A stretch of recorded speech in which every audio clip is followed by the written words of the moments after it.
Tetapi di sini saya akan bagikan secara gratis pada bapak ibu semuanya yang ingin menjadi pengusaha, apalagi ingin menjadi pengusaha Islam. Nah Pak, saya bertanya, berapa jumlah motor yang ada di Blitar itu mulai tahun 95 ya, tahun 1995 sampai tahun 2015, kira-kira jumlahnya berapa? Ketika saya memulai usaha, kita harus tahu siapa yang akan menjadi konsumen Anda. Yang pertama,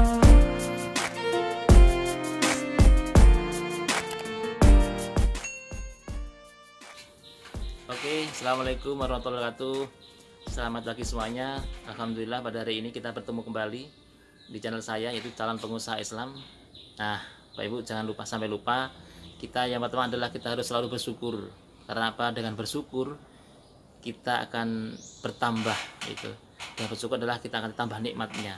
Oleh karena itu kuncinya pada hari ini atau di hari apapun juga, kalau ibu semuanya, bapak ibu semuanya pengen bahagia, kuncinya harus bersyukur.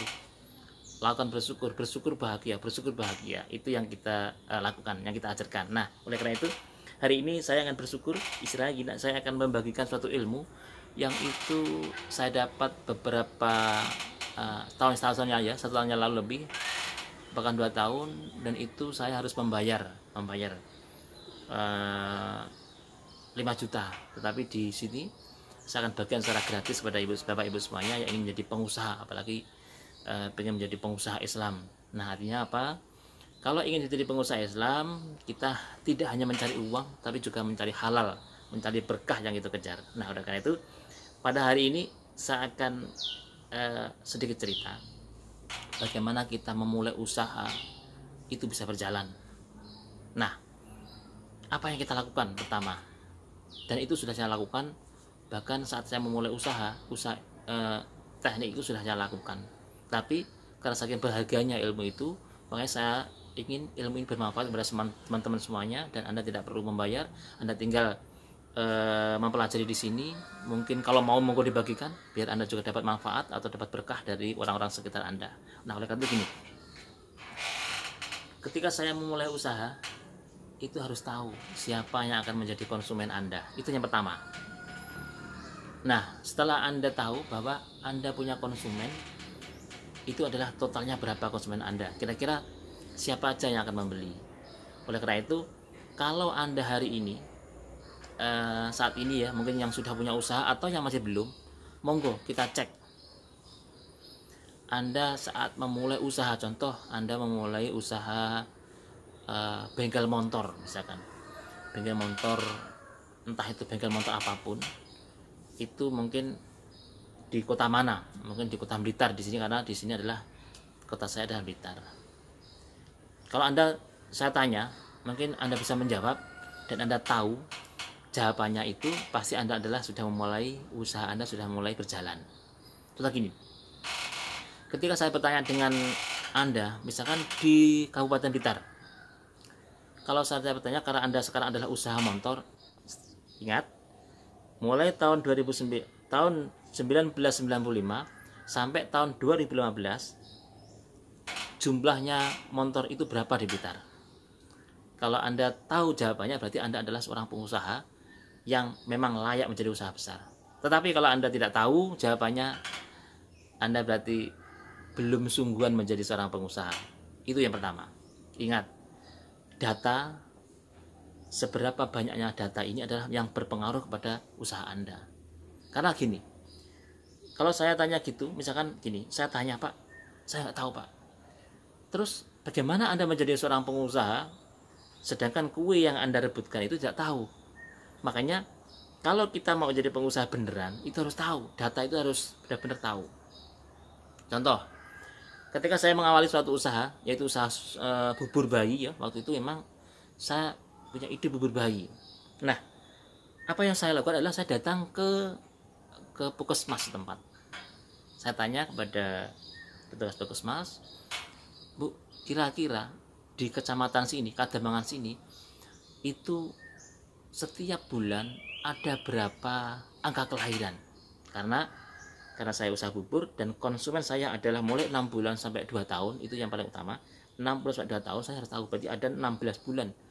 18 bulan yang saya akan hitung berapa jumlahnya. Nah, akhirnya saya tanya, ternyata Pak Nur Amin, di Kecamatan Kademangan saja itu angka kelahiran setiap bulan itu ada sekitar 100 orang. Saya oh ya, langsung masuk ke dalam pikiran saya. Oh ya, saya berpikir langsung, kalau setiap bulan ada angka kelahiran 100 orang, berarti kalau saya kalikan selama 18 bulan, karena usia bayi mau makan bulu itu adalah 6 bulan sampai 2 tahun. Artinya ada 18 bulan, berarti anggap aja 100 kali 18, totalnya ada sudah 1.800 setiap tahunnya. Jadi setiap tahun ada sekitar, setiap saya usia itu ya, ada 1.800 anak-anak yang siap mengkonsumsi bubur saya. Contoh seperti itu. Itu adalah gambaran kecil. Nanti Bapak Ibu bisa aplikasikan kepada usaha jenengan kira-kira berapa jumlahnya. Nah, akhirnya apa? Kita punya semangat.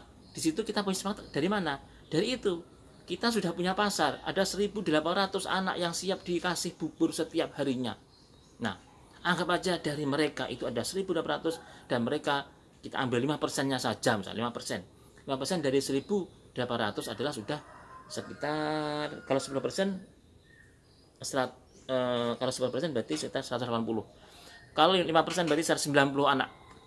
Berarti ada setiap hari 90 anak yang siap mengkonsumsi bubur bayi saya. Nah, artinya apa? Itu sudah ada peningkatan dari strategi-strategi yang lain. Bagaimana cara kita memfokuskan suatu usaha itu di dalam bentuk penjualan yang nyata. Tidak hanya sekedar kita itu cuma membuat usaha tok. Banyak, saya itu pernah dicurhati teman-teman gini, Pak, saya itu sudah sewa tanah, sewa ruko, saya jualan pecel Pak. Di mana? Di Ludoyo saya gitu. Terus waktu ibu memulai usaha itu, kira-kira siapa yang membeli? Tidak tahu Pak. Kira-kira terus bagaimana ibu mau bisa mendapatkan omset kalau ibu yang target pasarnya aja tidak tahu? Nggak tahu Pak, saya ingin menjadi pengusaha gitu aja, pengennya cepat-cepat jadi pengusaha, tapi tidak tahu caranya menjadi pengusaha. Nah, oleh karena itu, bagi teman-teman hari ini yang merasa mempunyai manfaat dari video ini, bagikan kayak lain. Kasihan ya teman-teman yang lain itu, kasihan kalau mereka itu harus usaha terus harus mencoba dan gagal, kasihan, iman-iman. Lebih baik uangnya kita tabung atau kita sedekahkan biar lebih banyak manfaatnya. Oleh karena itu, ayo ikuti terus channel kami, Calon Pengusaha Islam. Semoga channel ini benar-benar bermanfaat buat kita semuanya. Di sini adalah kita saling berbagi informasi. Saya tidak menggurui karena mungkin saya lebih dahulu belajar kepada teman-teman lain, belajar kepada pengusaha-pengusaha yang lain, sehingga saya lebih dahulu mengerti itu aja. Jadi nanti saya akan bagikan lagi bagaimana caranya kita penjualan, bagaimana banyak sekali ilmu-ilmu yang kita harus peroleh kalau kita benar-benar ingin menjadi seorang pengusaha. Itu aja dari saya, sekian, terima kasih dan saya mohon maaf. Selamat pagi. Akhirul kalam. Ihdinas siratal mustaqim. Wassalamualaikum warahmatullahi wabarakatuh. Salam.